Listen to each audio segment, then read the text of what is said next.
नेपालको पछिल्लो राजनीतिक अवस्थाको बारेमा थोरै कुरा गर्न गइरहेको छु। हालै भएको निर्वाचन र त्यसबाट देखिएको परिवर्तनको बारेमा थोरै विश्लेषण गर्न गइरहेको छु। यो विश्लेषण अहिलेको अवस्थालाई मात्र होइन, म जन्मिनुभन्दा अगाडिको व्यवस्थादेखि नै विश्लेषण गर्न गइरहेको छु। हुन त म कुनै विश्लेषक होइन, तर आफूलाई लागेका कुराहरू यो भिडियो मार्फत यहाँहरूमाझ सेयर गर्न चाहन्छु। मेरो व्यक्तिगत कुरा गर्ने हो भने पञ्चायती व्यवस्था खासै अनुभव भएन। राणा शासन सुनेको मात्रै हो। बहुदलीय व्यवस्था आए सँगसँगै जन्मिएका हामी बहुदलीय व्यवस्थाको थोर बहुत जानकारी लिँदा लिँदै 2052 सालबाट माओवादी द्वन्द्व सुरु भयो। माओवादी द्वन्द्वले 10 वर्षको समय उपलब्धिविहीन बनायो। जनताले राज्य र विद्रोही पक्षको चेपुवामा परेर पाउनुसम्म दुःख पाए। धेरै गैर राजनीतिक र श्रमजीवीहरूले शहादत प्राप्त गरे। राजनीति ध्येय बोकेर हिँडेका माओवादी र राज्य पक्षको तर्फबाट मृत्यु हुने कुरा त विद्रोह र द्वन्द्वको समयमा स्वाभाविक भयो। द्वन्द्वकै अवधिमा राजा वीरेन्द्रको वंशनाश भयो अनि राजा ज्ञानेन्द्रको सक्रिय राजकाज चल्न थाल्यो। तात्कालीन प्रधानमन्त्री शेरबहादुर देवाललाई असक्षम घोषणा गरी पञ्चायती अनुभव बोकेका कृतिनिधि विष्ट र मरिचमान श्रेष्ठलाई उपाध्यक्ष बनाएर पञ्चायती शासनको झल्को दिने पाराले राजा ज्ञानेन्द्रले शासन चलाउन थाले। उसै त राजसंस्थाको विरुद्धमा चलेको माओवादी आन्दोलन के को चस्कानो आँखो भने चाहिँ भयो र यही मौका छोपेर राजदरबार विरुद्ध उठेको बन्दुकधारी माओवादी र राजासँग रुष्ट पार्टीहरूबीच सम्झौता भयो र राजसंस्थालाई नै उखेलेर फाले र देशमा राष्ट्रपति व्यवस्था लागू भयो। बहुदल लोकतन्त्र हुँदै देश गणतन्त्रमय भयो। 3 तहको सरकार बन्यो। यो गणतान्त्रिक व्यवस्था महँगो भयो। प्रदेश खारेज गर्नुपर्दछ। यो व्यवस्थाले भ्रष्टाचार बढी भयो भन्ने जनआवाज उठिरहेकै बेला प्रजातान्त्रिक शक्ति नेपाली काङ्ग्रेस र कम्युनिस्ट शक्ति नेकपा एमाले बीच अप्राकृतिक गठबन्धन भयो र आलो पालो सरकार सञ्चालन सहमतिमा दलहरू अघि बढे। पटक पटक सरकारमा गएको र शक्तिको प्रयोगमा अभ्यस्त माओवादी लगायतका दलहरू प्रतिपक्षमा थिए। सत्तामा जाने भर्याङ खोज्दै बिच्किरहेको माओवादी लगायतका दलहरूले विभिन्न बहानामा सरकारको विरोध गरिरहेका थिए। सरकारमा भएको दलहरूमा शक्तिको उन्माद बढ्दै गयो। प्रधानमन्त्री केपी शर्मा ओलीले राजनैतिक भन्दा बढी व्यङ्ग्य र प्रहसन शैलीमा मन्तव्यहरू दिन थाले। अहिले हामी अप्ठ्यारोमा छौँ, अलिकति समय लाग्छ, थोरै समय दिनुहोस्, चुलामा पाइप जान्छ। यस्तो नचाहिँदो कुरा गर्न पाइन्छ भनेर फेरि आउँछ। युवाहरूको मागलाई व्यवस्था मात्रै गरेनन्, विश्वव्यापी रूपमा देखिएको जेनजीहरूको विद्रोहलाई नजरअन्दाज गरे।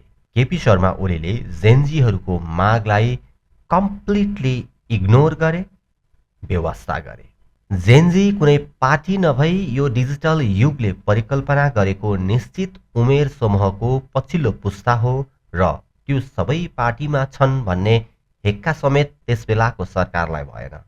जेनजीलाई खिल्ली उडाउने मात्रै होइन, सामाजिक सञ्जाल नियमनका नाममा केही समय बन्द गर्ने हरकत समेत गर्न पुग्यो सरकार।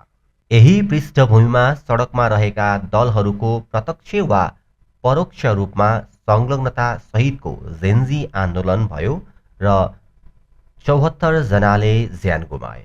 यो आन्दोलनमा सरकारले सहकारी ठगीको नाममा मुद्दा लगाउँदै पटक पटक थुन्ने, धरौटीमा निस्कने गरिरहेका रासोपाका सभापति रवि लामिछानेको समेत सहयोग रहेको भनिएको छ।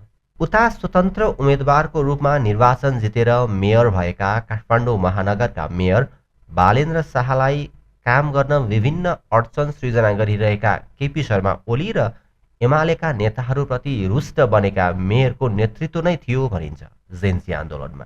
जेनजी आन्दोलनको पृष्ठभूमिमा बनेको सरकारलाई बालेन शाह र रासोपाको स्पष्ट साथ थियो।